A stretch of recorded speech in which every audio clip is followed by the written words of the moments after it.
Эфир абхазского телевидения продолжает русская служба новостей. Здравствуйте. В рамках рабочего визита президента Абхазии Аслана Бжаня в Москву состоялась встреча главы государства с министром сельского хозяйства России Дмитрием Патрушевым.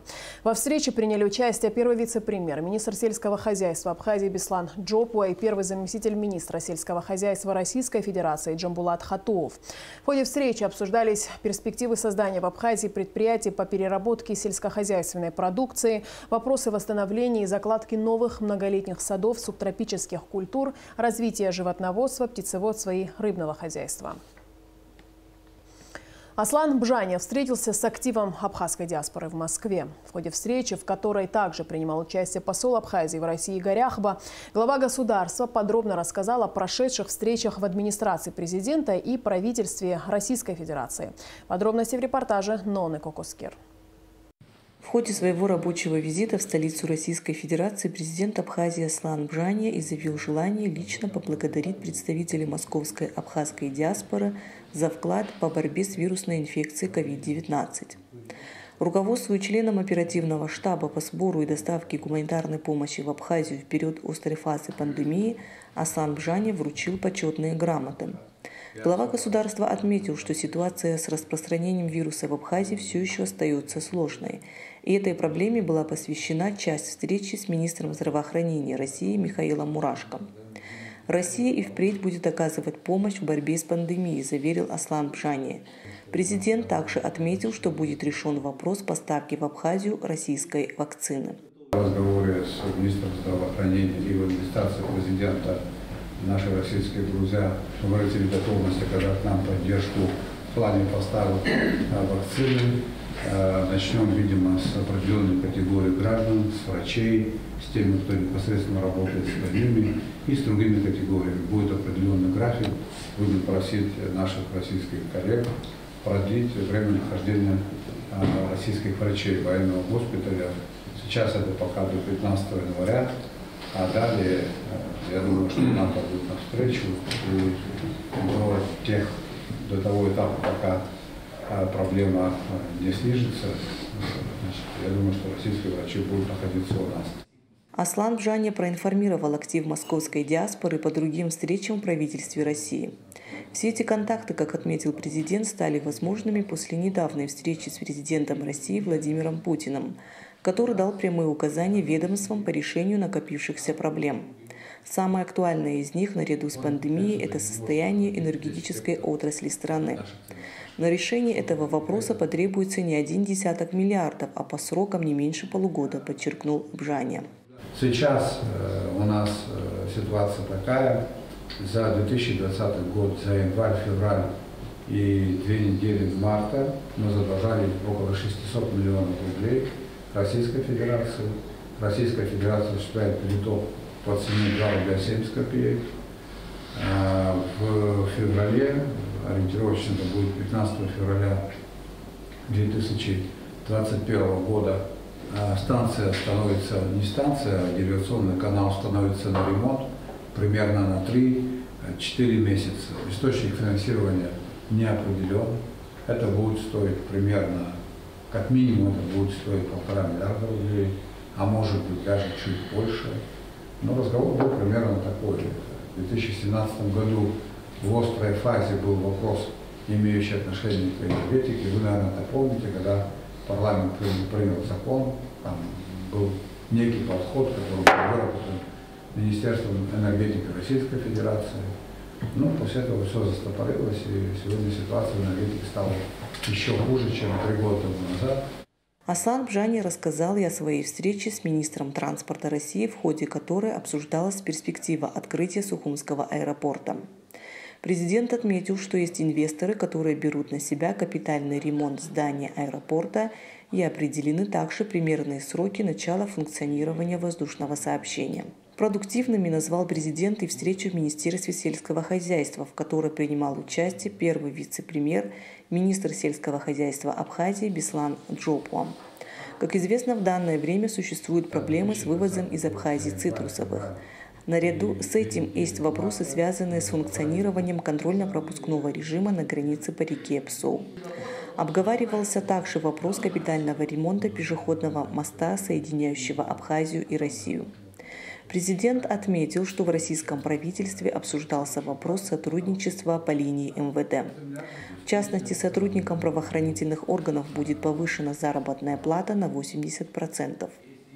В ходе рабочего визита президента в столицу Российской Федерации обсуждался вопрос железнодорожного кредита, который Абхазия все еще выплачивает. По словам Аслана Бжания, есть договоренности о списании остатка этого долга. Глава Абхазии отметил, что по результатам визита в Москву поднимался ряд других актуальных вопросов, в решении которых Россия также будет оказывать помощь. Аслан Бжания ответил на вопросы участников встречи. Они, в свою очередь, касались вопросов сотрудничества Абхазии и России по разным направлениям. Нона Кукускир, Абхазское телевидение из Москвы. Расширенный репортаж со встречи Аслана Бжания с активом абхазской диаспоры в Москве смотрите в рубрике «Амшекшара Яцу» сразу после новостей. Вопросы создания и внедрения Министерством юстиции современных электронно-цифровых технологий ведомственного администрирования обсуждались на встрече премьер-министра Александра Анкваб с министром юстиции Анри Барцыц, сообщает пресс-служба Кабинета министров. Речь шла в первую очередь о переводе государственного реестра юридических лиц и индивидуальных предпринимателей с бумажных носителей на электронные. Согласно сообщению Анри Барцыц, министерство уже провело большую часть работы по оцифровке такого реестра, а завершение работ по внедрению системы учета в электронно-цифровом формате планируется в первом квартале нового года. Кроме того, на встрече обсуждалось создание электронно-цифровой базы данных, записи актов гражданского состояния и нотариального действия, что позволит повысить уровень эффективности работы указанных органов. В Минздраве под председательством министра Тамаза Цахнаки состоялось заседание оперштаба по защите населения от коронавирусной инфекции. Обсуждался, в частности, рост количества инфицированных. По данным, на 14 декабря на стационарном лечении находятся 246 пациентов с коронавирусной инфекцией. Состояние здоровья 43 из них тяжелое. На заседании также обсуждалась тема предстоящих новогодних праздников. По имеющейся у оперштаба информации, в некоторых объектах общественного питания уже забронированы места для проведения корпоративных и иных праздничных массовых мероприятий, что идет вразрез с установленными в республике ограничительными мерами.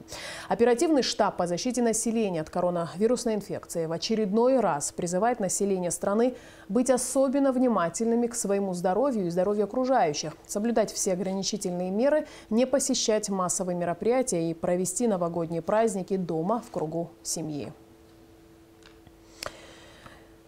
Эпидемиологической обстановке в республике посвящен и следующий репортаж. Наша съемочная группа отправилась в Сухумскую инфекционную больницу и мобильный госпиталь, расположенный на территории пансионата «Айтар». Мы также посетили республиканскую санитарно-эпидемиологическую лабораторию.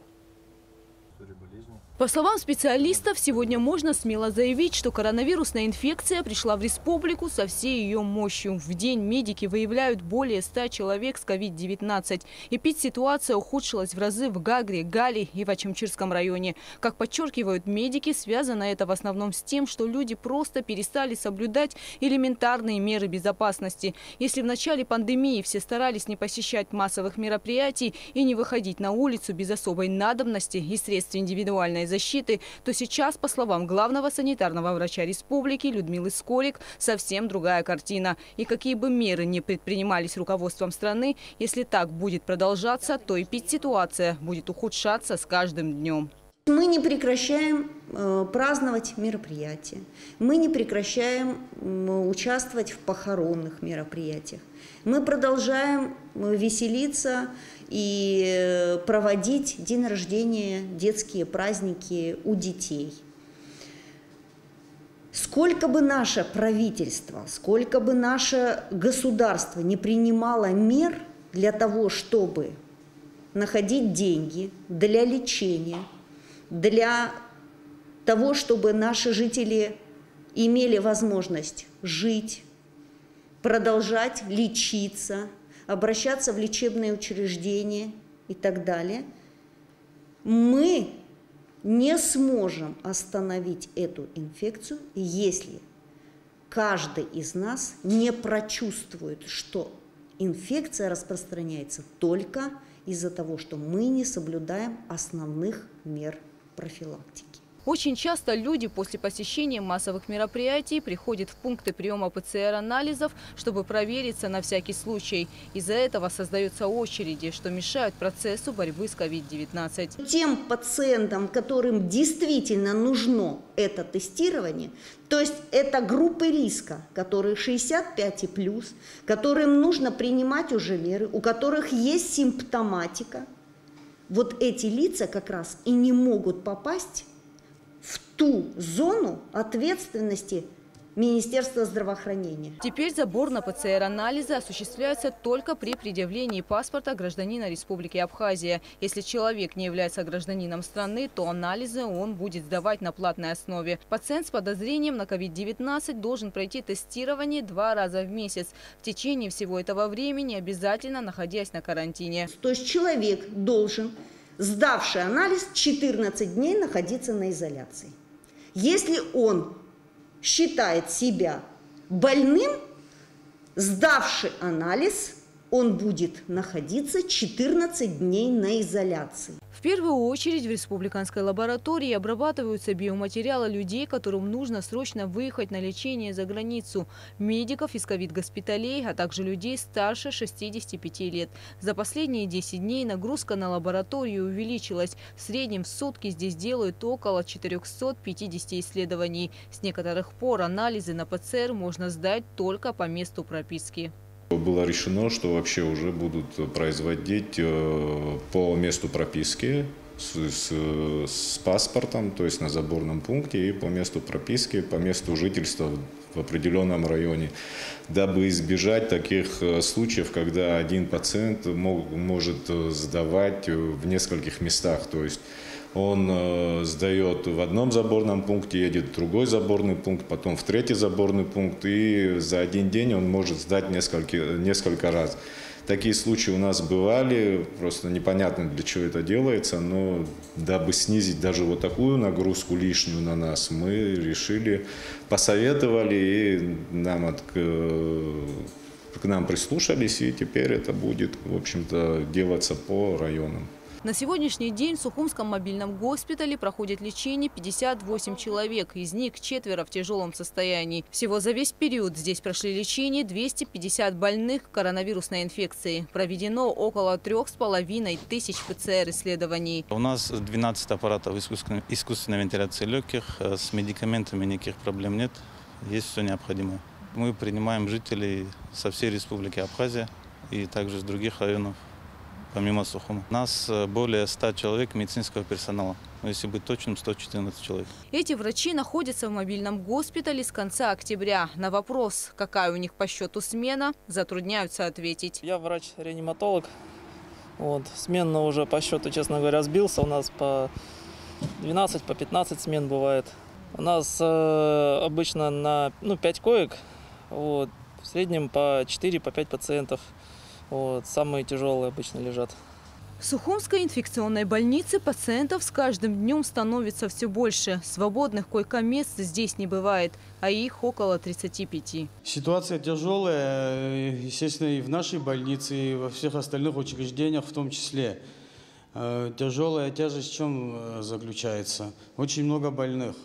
Очень много больных, и почему-то очень много тяжелобольных поступает в последнее время. С чем связано, не могу сказать. У нас 35-36 коек, и постоянно они у нас загружены. Как только мы выписываем больного, следом обязательно госпитализируем. 2 ИВЛ-аппарата у нас, на которых постоянно больные. Много кислородных точек, все они тоже все время заняты. То есть тяжело больные, это крайне тяжелые, которые на аппарате, а все остальные тоже тяжелые. То есть легких больных мало. Неужели люди не видят, что вокруг творится? Посмотрите на своих близких, которые умирают, посмотрите на своих близких, которые становятся инвалидами после этой болезни. Это очень тяжелая, серьезная, смертельная болезнь. Почему так легкомысленно все к этому относятся? Я не понимаю, где средства защиты, почему все так ходят, почему все увеселительные заведения работают, почему отмечаются корпоративы до сих пор. Неужели не видят, что вокруг делается, что вокруг творится? Пожалейте себя, пожалейте своих близких, пожалейте нас тоже. Как-нибудь посерьезнее, пожалуйста. Это не только у нас такая ситуация во всем мире, чтобы вы понимали. Врачи вновь обращаются к населению республики с призывом соблюдать меры безопасности, чтобы сберечь здоровье себе и своим близким. Гугуца Вардания, Алексей Гухава, Тимур Гогохи, Алексей Баструков. Абхазское телевидение. У бригады медиков Сухумской скорой помощи выявлена коронавирусная инфекция. Как они себя чувствуют и отразилось ли их отсутствие на работе скорой помощи, выясняла Шезина Ханагуа. Статистика заболеваемости COVID-19 в нашей стране не улучшается. При этом столичная скорая помощь работает в штатном режиме, принимая звонки как обычно. В Сухумском пункте скорой помощи работают 3 группы и еще одна в новом районе. Несмотря на то, что медики обеспечены всеми необходимыми средствами индивидуальной защиты, у Новорайонской бригады был подтвержден COVID-19. Новорайонская бригада в составе 4 смен, она заболела, вышла из строя, скажем так, половина бригады. Те, которые остались на работе, они диспетчерскую службу ведут на телефонный номер Новорайонской подстанции, постоянно работают, отвечают, значит, и передаются вызова, и всеми нашими силами мы успеваем пока, значит, обслужить наше население, оказывая медицинскую помощь. Значит, это что касается персонала. И слава богу, каждый, кто вот заболел, а их у нас немного, там в каждой смене по 3 человека, значит, это 6 человек в 2 смены, ну, есть, которые уже выздоровели тоже. Значит, это для большого нашего коллектива вообще это даже не цифры. По словам Аслана Джопо, на сегодняшний день состояние здоровья сотрудников скорой помощи улучшилось. Всем им оказывается необходимая помощь. Нашим сотрудникам нигде, ни в каком учреждении не отказано в помощи. Есть, которые дома лечатся, есть те, которые госпитализированы, и есть те, которые на самоизоляцию отправлены из-за того, что контактировали с заболевшими. Слава богу, уже, значит, те, которые тяжелые были, за кого мы более-менее так переживали, они тоже уже, значит, идут на выздоровление. Ну, а остальные, которые даже если легко перенесли, это вообще прекрасно, значит, проблем нету. Как отметил Аслан Джопо, сложившаяся ситуация не повлияла на работу скорой помощи. В случае, если все сотрудники будут заражены коронавирусной инфекцией, предусмотрена их замена. Вдруг все заболеют, выйдут из строя, чтобы скорая помощь не закрылась. С поликлиник, с лечучреждений, с больниц были сюда, значит, командированы в начале всей пандемии, еще раз подчеркиваю, группа медсестер, фельдшеров, которые здесь у нас прошли инструктажи, которые были подготовлены, которые, если что, вдруг мы заболеем, вот здесь коллектив весь не сможет выйти на скорой помощи, они нас заменят. Сотрудники скорой помощи, находясь на передовой борьбы с опасным вирусом, несмотря на высокий риск заражения, продолжают выполнять профессиональный долг. Шазина Ханагу, Тимур Гугохи, Абхазское телевидение. Порядка 25 тысяч тонн цитрусовых экспортировано в Россию с начала сезона. На днях состоялась встреча представителей погранотряда СГБ Абхазии с погрануправлением ФСБ России по Краснодарскому краю с участием представителей таможенных органов Республики Абхазия и Российской Федерации. В результате на абхазско-российской границе наблюдается положительная динамика в ускорении прохождения грузовых машин участников внешнеэкономической деятельности. По поручению президента Абхазии и по инициативе заместителя начальника пограничного управления ФСБ России, начальника Сочинской пограничной службы на МАП Адлер состоялась межведомственная встреча.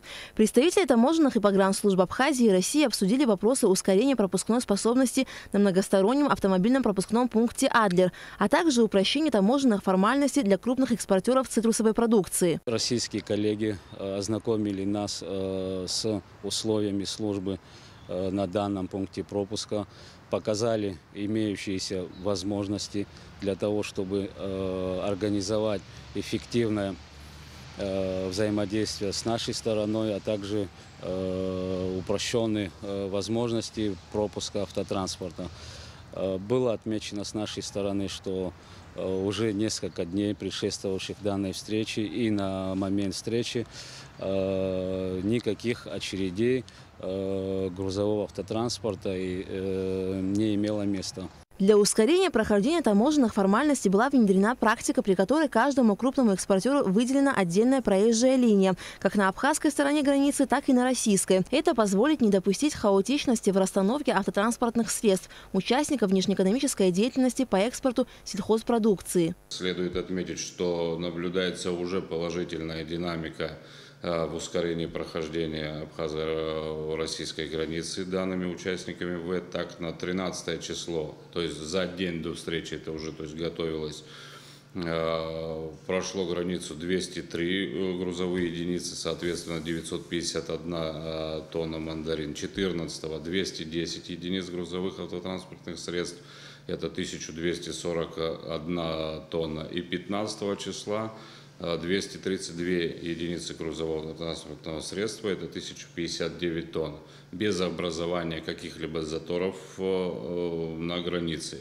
И это все, несмотря на то, что пропускная способность, тоже хотелось бы отметить, самого МАП «Адлер» в 3-4 раза сегодня превышает максимально допустимую норму. С проблемами прохождения таможенных формальностей в период цитрусового сезона в основном сталкивались крупные экспортеры. И внедренная практика выделения отдельной проезжей части касается только их.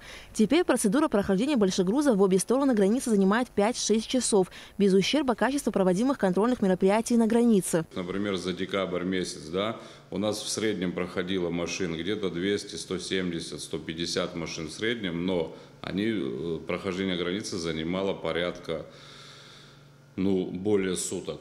То есть количество машин не сильно увеличилось, но и не уменьшилось. Прохождение границы стало просто, незаметно, гораздо быстрее, чем это. То есть сегодня, если мы прогнозируем, увеличение вывоза экспорта в ближайшие дни, к Новому году, ближе, последние 10 дней будут достаточно, должны быть интенсивными при вывозе, сегодня из-за тех нововведений или тех договоренностей, которые есть, гораздо быстрее будет проходить, и большее количество. Если мы говорим, сегодня вышло, вчера, на сегодня 232 единицы, то за весь период у нас, никогда такого количества грузовых транспортных средств в одну сторону, не проезжало. Если бы это было месяц назад, они бы простояли сутки, а может быть больше на границе. Количество, опять же, тоже, что и есть, просто незаметно. Соответственно,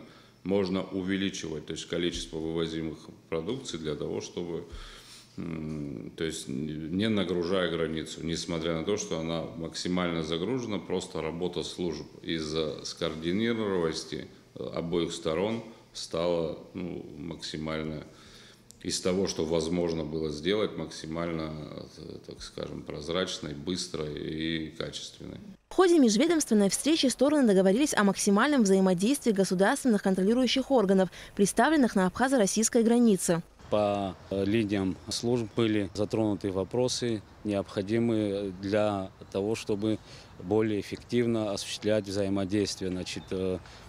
В том числе в вопросах противодействия контрабанды, как со стороны Абхазии, так и со стороны России, противодействия ввозу на территорию Абхазии майнинг аппаратов, сигаретных изделий, наркотических и прочих предметов, которые являются запрещенными для провоза через пункты пропуска на государственной границе. В ближайшее время планируется провести вторую межведомственную встречу, где будут подведены итоги проделанной работы по взаимодействию государственных контролирующих органов. Алика Трапш, Тимур Гугохия, Абхазское телевидение. На женевских дискуссиях вновь не удалось согласовать текст устного заявления о международных гарантиях невозобновления военных действий.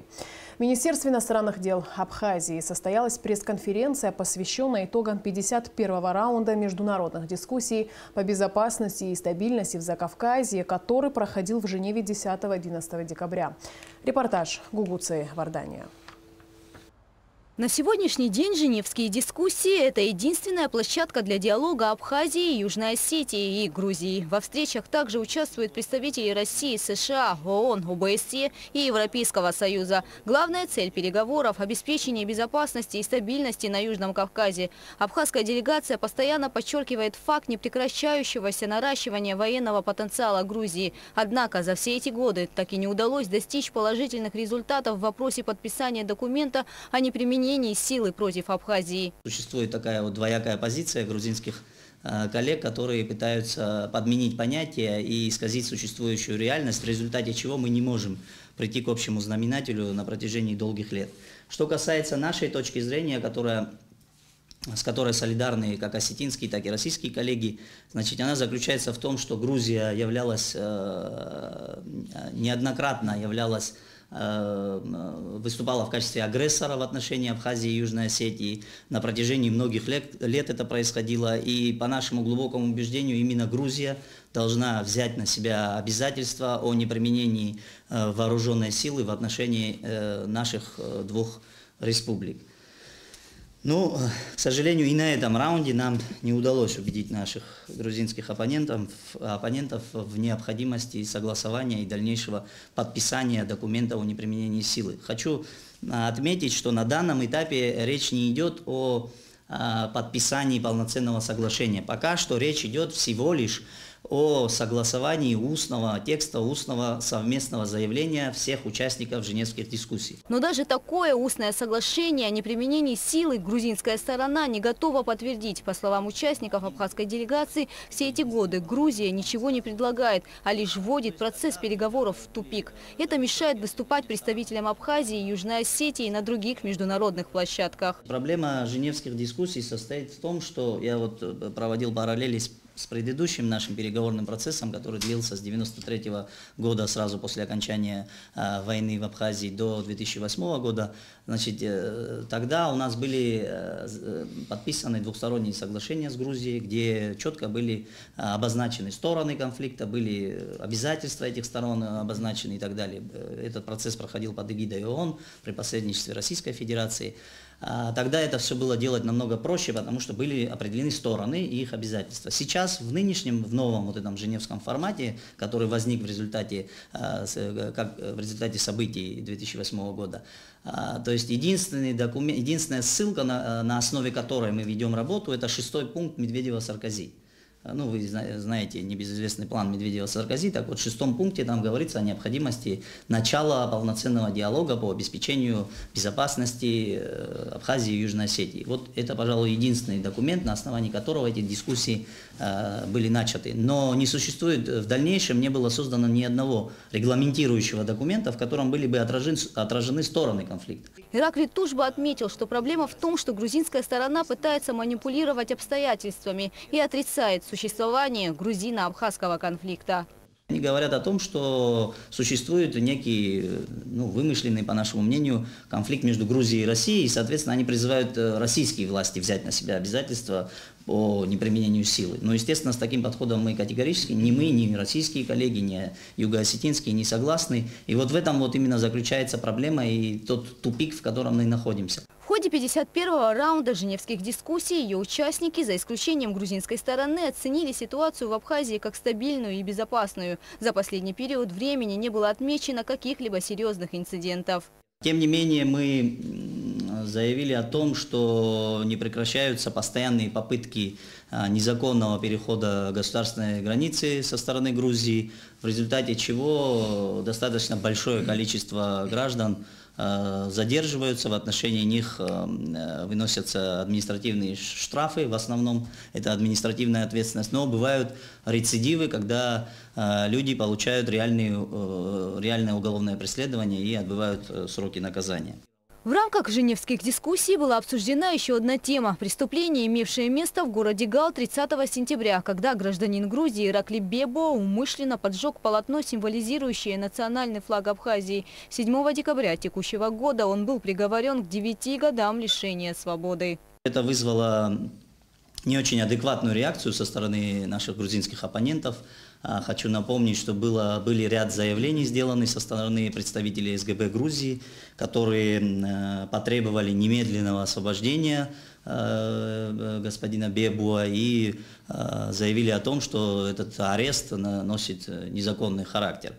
Ну, в своем выступлении мы обратились к представителям СГБ Грузии, которые также присутствуют на раунде в грузинской делегации, с резонным вопросом относительно того, что почему-то непосредственно в СГБ Грузии и вообще у грузинских властей сложилось, видимо, не совсем правильное восприятие текущих процессов, и почему-то грузинские власти решили, что граждане Грузии имеют возможность совершать преступления на территории другой страны и при этом не нести никакой ответственности. Ну вот мы обратились с подобным вопросом к нашим грузинским коллегам, но, к сожалению, не услышали никакого вразумительного ответа на этот вопрос. Хочу сказать, что со стороны грузинских представителей вообще в практику, скажем так, введена такая норма, когда они стараются не отвечать на какие-либо неудобные для них вопросы, и просто эти вопросы повисают в воздухе. На площадке женевских дискуссий представители абхазской делегации также рассказали о борьбе с COVID-19, поблагодарили за оказываемую помощь российских медиков и международной организации. Кроме того, в рамках переговоров были обсуждены и проблемы образования. Гугу Савардания, Алексей Гухава, Абхазское телевидение. Консульский отдел посольства России в Абхазии сообщает о приостановке приема посетителей с 28 декабря по 10 января 2021 года в связи с новогодними праздниками. При этом определены даты, в которые будут принимать граждан, записанных на подачу анкет для оформления 5-летних загранпаспортов с 18 ноября по 15 декабря 2020 года. И эти граждане будут приниматься уже после 10 января. С графиком приема можно ознакомиться на официальной странице посольства в социальной сети Facebook.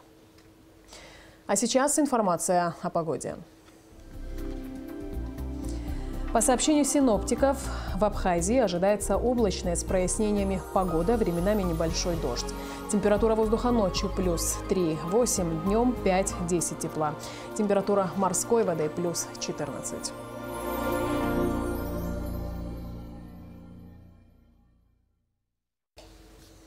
На этом наш выпуск завершен. Всего доброго и до встречи в эфире.